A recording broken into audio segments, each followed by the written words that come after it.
Hello everyone, welcome back to my channel our happy true AVS life. వీడియోలోకి వెళ్ళే ముందు నాదొక చిన్న విన్నపం అండి. నా రెసిపీస్ అన్ని ఈజీగా ఇంట్లో ఉన్న ఇంగ్రీడియంట్స్తోనే ఏ హంగు ఆర్బటం లేకుండా మంచిగా చేసుకునే రెసిపీస్ అండి. నా వీడియోస్ మొత్తం చూసి మీకు నచ్చినట్లయితే సబ్స్క్రైబ్ చేసి షేర్ చేసి లైక్ చేయండి. మా చిన్న క్రియేటర్స్ని కొంచెం ఎంకరేజ్ చేయండి. ఇవాళ మన రెసిపీ వచ్చేసి మంచి గ్రేవీతో క్యాప్సికమ్ మసాలా కర్రీ.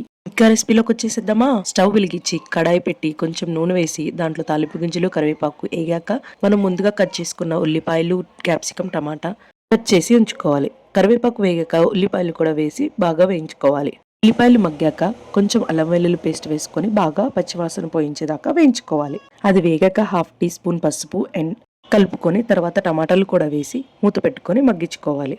టమాటాలు మగ్గే లోపల ఇంకో స్టవ్ మీద కడాయి పెట్టుకొని దాంట్లో కొన్ని పల్లీలు అలాగే కొబ్బరి వేసి బాగా వేయించుకోవాలి. అవి వేగాక లాస్ట్లో తెల్ల నువ్వులు కూడా వేసి చిటపటలాడేదాకా ఉంచి వెంటనే తీసేయాలి, లేకపోతే మాడిపోతాయి. చల్లారేదాక తీసి పక్కన పెట్టుకోవాలి. అదే కడాయిలో కొంచెం నూనె వేసి క్యాప్సికమ్ ముక్కలు కూడా వేసి బాగా మగ్గించుకోవాలి. క్యాప్సికమ్ ముక్కలు మగ్గేటప్పుడు కొంచెం పసుపు అలాగే కారం, చిటికెడు ఉప్పు కూడా వేసి ముక్కలకి బాగా పట్టేటట్టు ఒక 50 or 70% ఉడికించుకోవాలి. మూత వేసి ఉడికించుకోవాలి.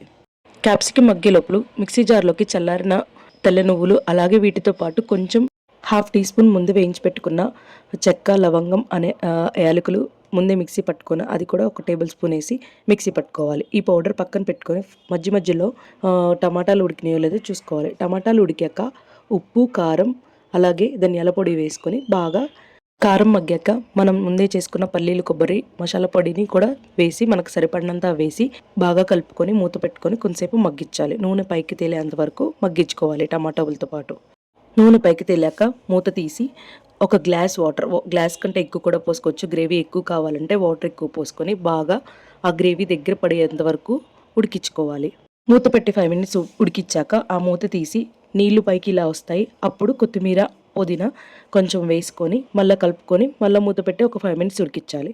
కొత్తిమీర, పుదీనా మగ్గాక మనం ముందే 70% ఉడకబెట్టుకున్న క్యాప్సికమ్ ముక్కలు కూడా దీంట్లో వేసి కలుపుకోవాలి. కలుపుకొని ఒక 5 minutes మూత పెట్టుకొని ఉంచుకోవాలి. బాగా చెదురయ్యేదాకా ఉడికించకుండా ఇలా వీడియోలో చూపిస్తున్నందుకు పంటికి తగిలేటట్టు కొంచెం ఇలా ఉడికితే చాలు.